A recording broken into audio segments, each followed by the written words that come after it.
Протрип. Протрип. Протрип. Протрип. Протрип. Протрип. Протрип. Я думаю протрип. Протрип. Протрип. Протрип. Твою мать, ты кто вообще придумал эту «р» в русском языке? Здравствуйте. Я думаю broad trip. Broad trip. Broad, mate.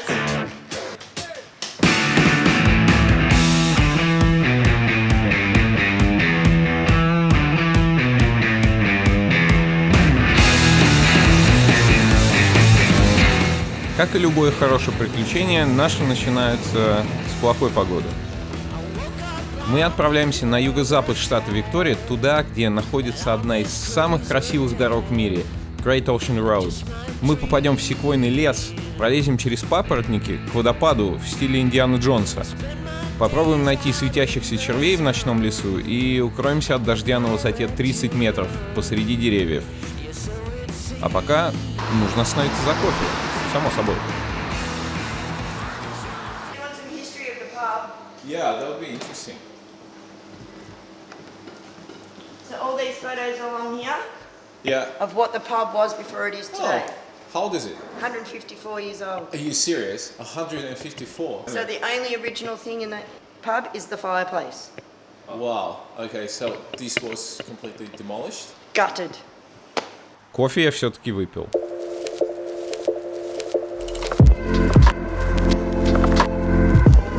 Плохая погода для обычного человека, удача для видеографа.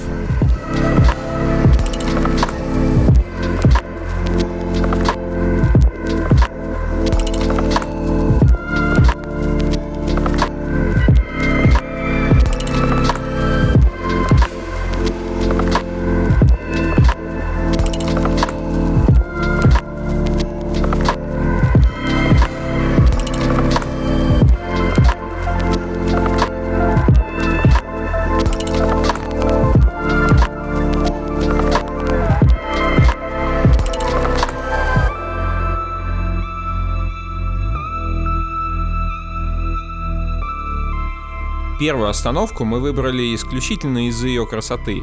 Секвойный лес здесь был высажен на месте эвкалиптовой рощи. И поверьте, это место стоит посетить. Слушай, как называется место, к которому мы пришли?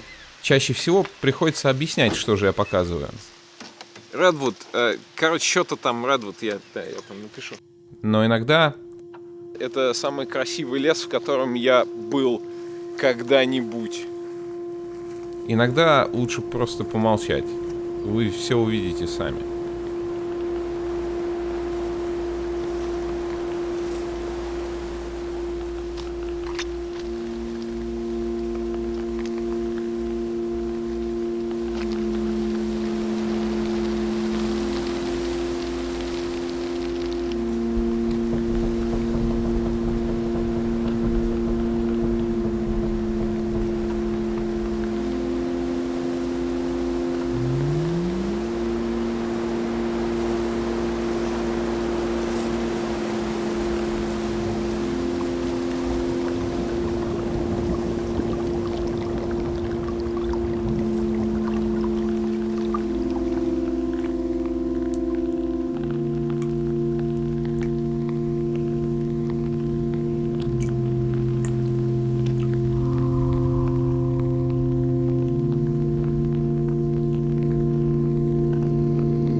Чтобы немного сбить градус пафоса, посмотрите, как наша съемка выглядела со стороны.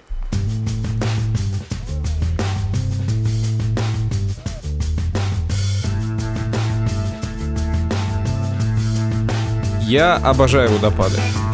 Каждый раз, когда я вижу водопад вживую, я представляю себя персонажем из Индианы Джонса.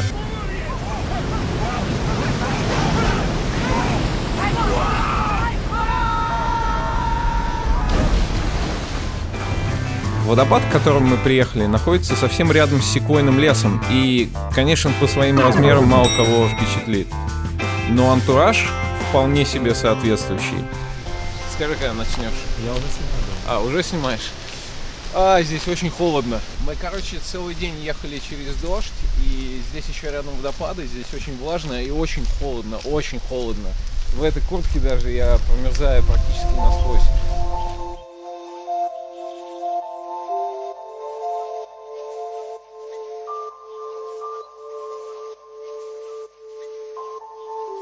Ожидание почти всегда гораздо приятнее самого события.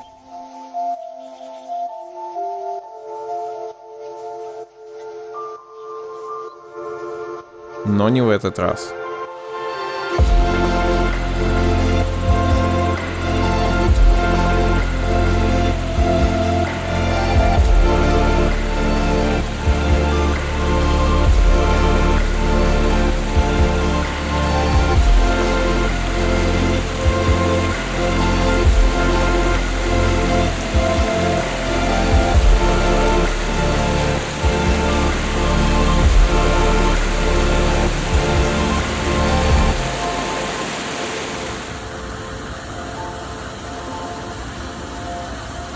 Это просто невероятный вид.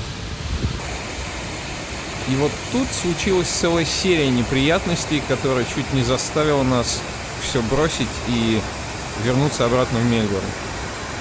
Сначала я чуть не потерял дрон при съемке вот этого кадра. Он ударился об ветку и должен был упасть, но не упал. Я с трудом вернул его обратно со смотрящей в бок камерой, поставил его на место, и мы взлетели снова. И буквально через минуту после взлета с неба начало капать. Вот на этом кадре я пытаюсь вернуть дрон назад, и дождя на видео еще не видно. А вот тут уже льет как из ведра. Жора отчаянно пытался быть диспетчером, и когда до площадки оставалось буквально полметра, он решил поймать дрон в воздухе голыми руками. Пожалуйста, уберите детей от экрана, и если вы особенно чувствительный человек, просто промотайте вперед. Okay, will you pull the bandit out of this? Yeah. That's okay. Why are you trying to catch it? I don't know. No, because I was afraid that like it will get wet. Okay, turn around your finger. Turn around your hand. I actually wanted to just land it there. Hey, your nose is bleeding too? Yeah. Ouch. Так, Жорик, расскажи в двух словах, что случилось. Короче, брат, не пытайтесь ловить Mavic 2 при дожде в руки, иначе может с вами такая вот произойти штука. Нос Может покажи не свой. решиться 3 пальцев и кончика носа. Okay. Sorry for that. No, that's okay. But I'm disease free. Are you? I mean like I'm regular check with the doctor and I'm No, fine. Oh my God! I'm No, not seriously. thinking about that. No, I'm serious. That's I'm- okay. I have no cuts. I won't get impacted by any of that. He's just trying to make a joke. Yeah.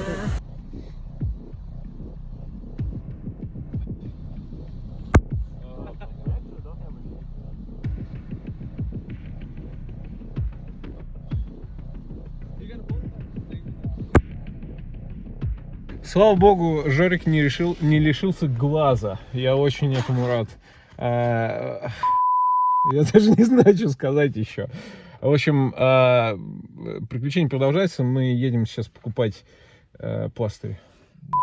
Мозги.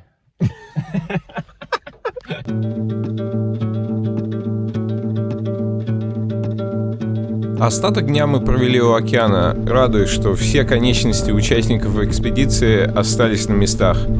А потом просто космически напились в пабе, поэтому дальнейшие попытки снять что-либо в этот день полностью провалились.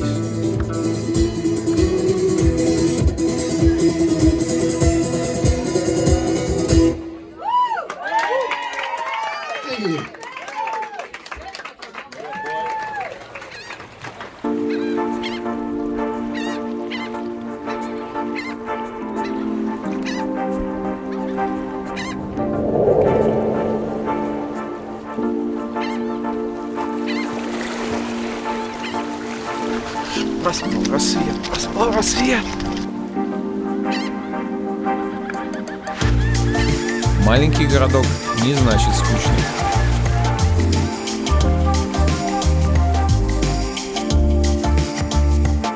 Традиционный утренний квест, как найти кофе в незнакомом месте. Я думаю, что вот так. Без кофе я не начинаю свой день. Take away, flat white. Yeah. Any sugar? К счастью, Мельбурн потакает моим зависимостям.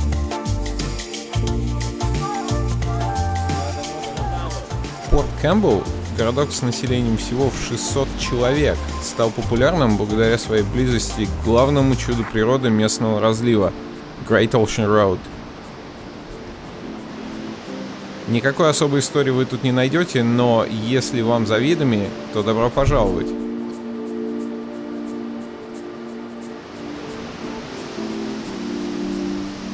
Мы, короче, подумали и решили, что мы пойдем вот туда. Это вообще противоположная сторона вот этого вот. Я даже не знаю, залив, да, это скорее залив. Вот. Я не знаю. Ты думаешь, что вообще можно дойти? Да, вообще легко. Я на дрон сяду. Да, хотя вчера у тебя отношения с дроном не очень хорошо начались.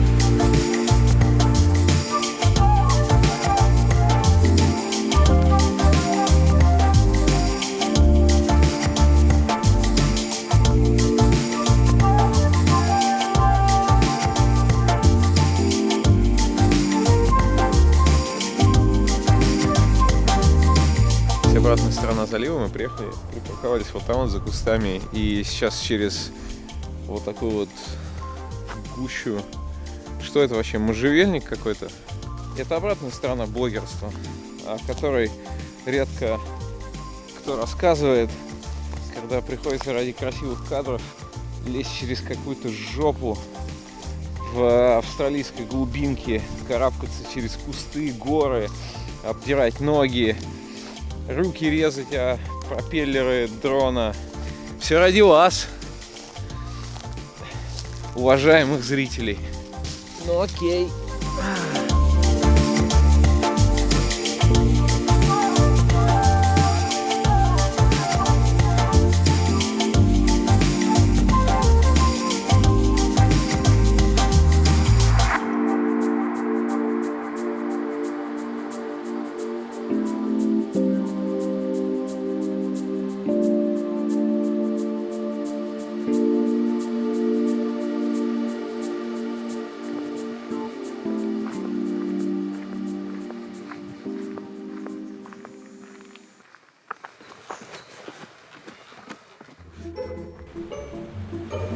Здесь одно из самых влажных тропических мест в штате.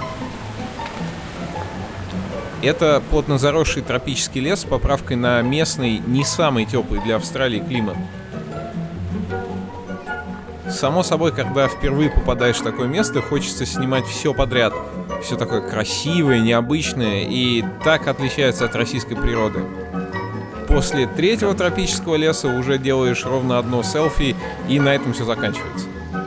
После 10-го уже не можешь отличить папоротник от сорняка. Но тем не менее, этот лес отличается от остальных.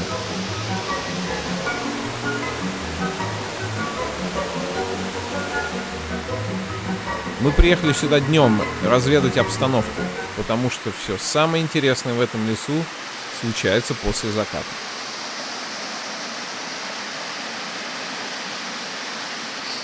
В общем, мы сейчас возвращаемся обратно в машину и будем там сидеть, наверное, до заката. Потому что, да, ну, закат будет уже скоро, где-то, наверное, через полчаса или типа того.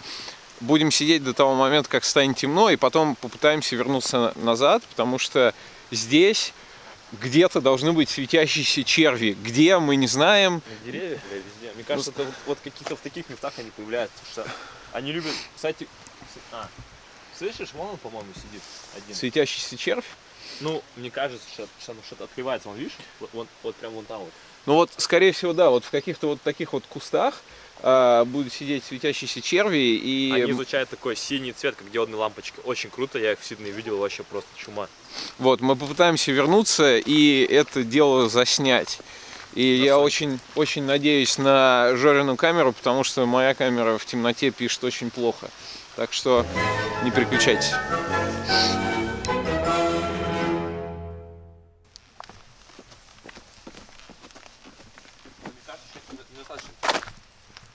В самых обычных вещах можно находить волшебство. Это место может быть просто кучкой деревьев в темноте.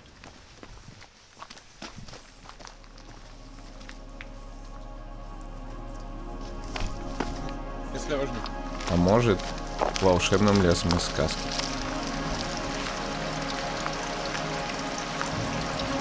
Мы идем сейчас в полной темноте через лес. Вот. Фонарики включать нельзя. И шуметь тоже сильно нельзя, потому что они боятся шума. Тишина и звуки природы.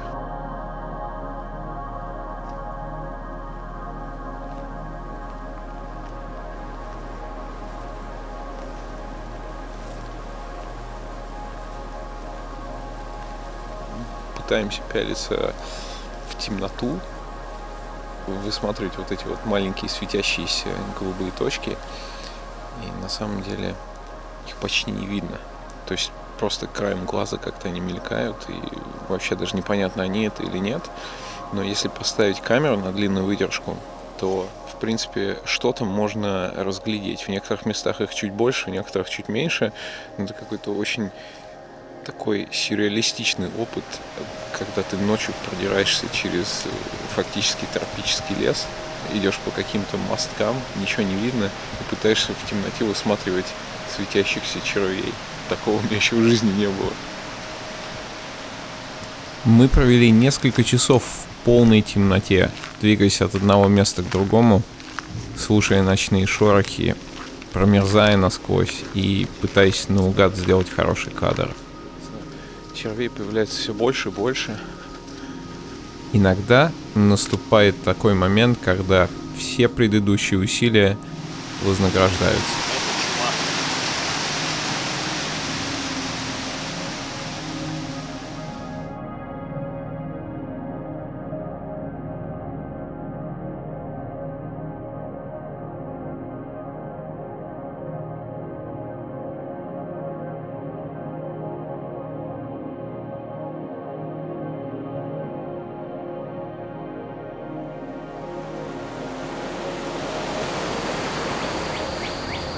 Тишина и вообще никого. Мне кажется, все сейчас спят. Сейчас утро воскресенья, и, как я уже раньше говорил, любой нормальный австралиец должен быть пьян. Аполло Бэй, где мы сейчас находимся, это такой маленький городишко на берегу океана. Он находится на противоположной стороне вот этого мыса. План у нас такой. Сначала, конечно же, выпить кофе. Собственно, за этим я иду. Я пытаюсь найти что-то, что сейчас открыто. И на самом деле это найти не так сложно, потому что в большинстве вот таких маленьких городов полно всякого рода кафешек. Здесь они открываются в 8. А после этого мы едем в лес смотреть на кое-что необычное. Не переключайтесь.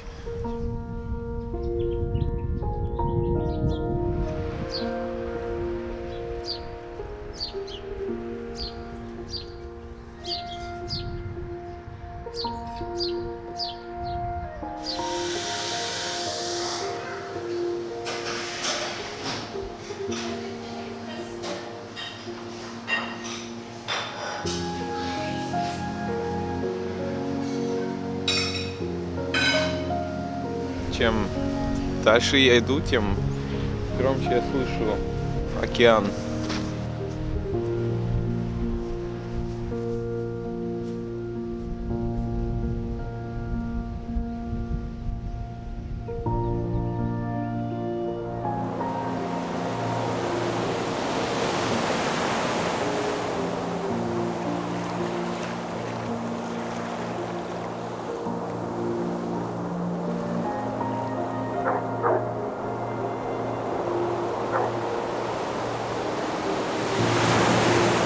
сейчас один из вот этих очень расстраивающих моментов, когда я жалею, что я не могу просто остаться здесь на день или на несколько дней и ничего не делать.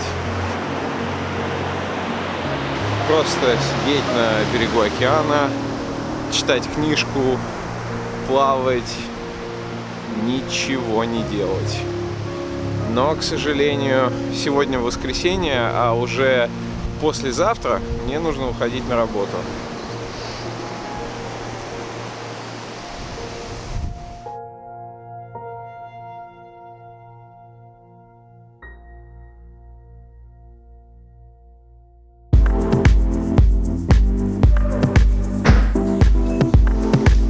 Так, ну что, погнали?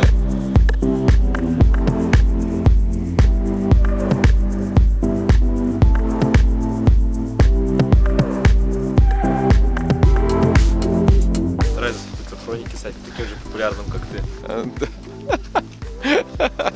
Да ты убираешь камеру каждый раз. Мне кажется, нам нужно с тобой поговорить, Алексей.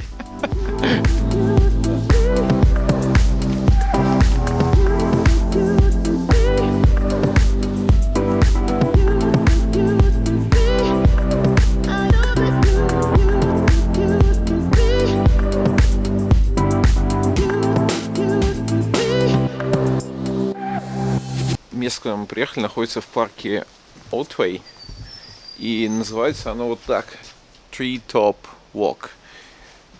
И называется оно так, потому что вот такая дорожка металлическая, которая начинается отсюда и идет, по-моему, метров на 600. Она находится на высоте до 30 метров над землей. Это красиво? Я думаю, что да.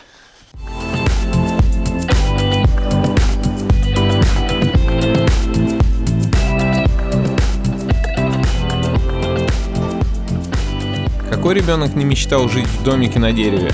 Это место исполняет детскую мечту на промышленном уровне. Такие вот структуры из металлических конструкций называются trusses.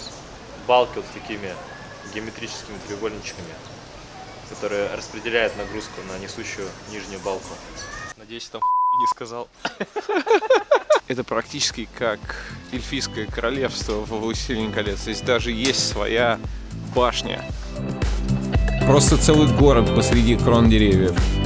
Жаль, что гостиницы здесь нет.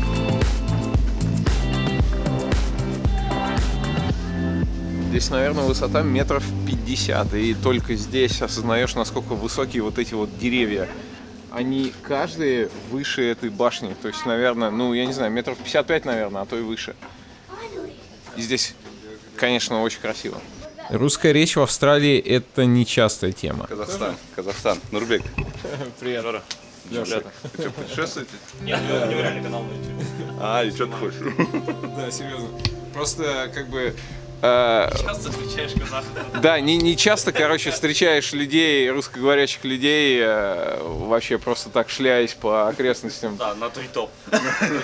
Да, вообще на Тритоп. Ребят, скажите двух слов, вы откуда?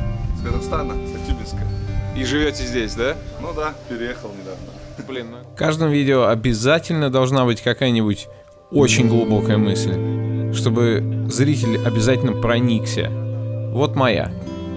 Путешествие сближает абсолютно незнакомых и непохожих людей, которые в обычной жизни никогда бы не познакомились. Все потому, что в путешествиях того, что вы говорите на одном языке, достаточно для знакомства. Первый год жизни здесь мне казалось, что здесь вообще русских нет, потому что как не встречаешь. А дальше, чем больше ходишь, тем больше понимаешь, что как бы слышишь русскую речь там на рынке или где-то еще, и потом раз уже в каких-то достопримечательностях. Что, погнали? Да, приятно, ребят, познакомиться. Будем следить за ним. Красота в глазах смотрящего. Каждый зритель сделает свой собственный вывод. Кто-то подумает, что в Австралии все леса выглядят одинаково. Кто-то, что дома лучше. Фактически укрываемся от дождя в такой... Третий день. Да, третий день в какой-то хижине на высоте 50 метров. над уровнем земли посреди тропического леса. Наверняка у кого-нибудь появится мысль, что это видео совсем не про путешествие. И будет прав. Самые красивые леса, джунгли и водопады ничего не значат для человека, который видел их миллионы раз. Учитесь не только смотреть, но и видеть. Например, видеть красоту в том, что вас окружает.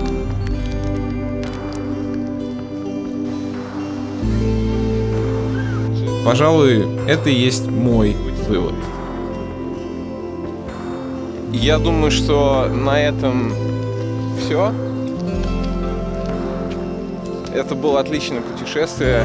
2,5 дня, которые прошли просто прекрасно. Помимо порезанных пальцев, все прошло отлично. Да, и чуть не отрубленного носа. Но это как бы шрамы, которые теперь тебя квалифицируют как профессионального фильммейкера, да. Спасибо, что смотрели, и увидимся в следующий раз.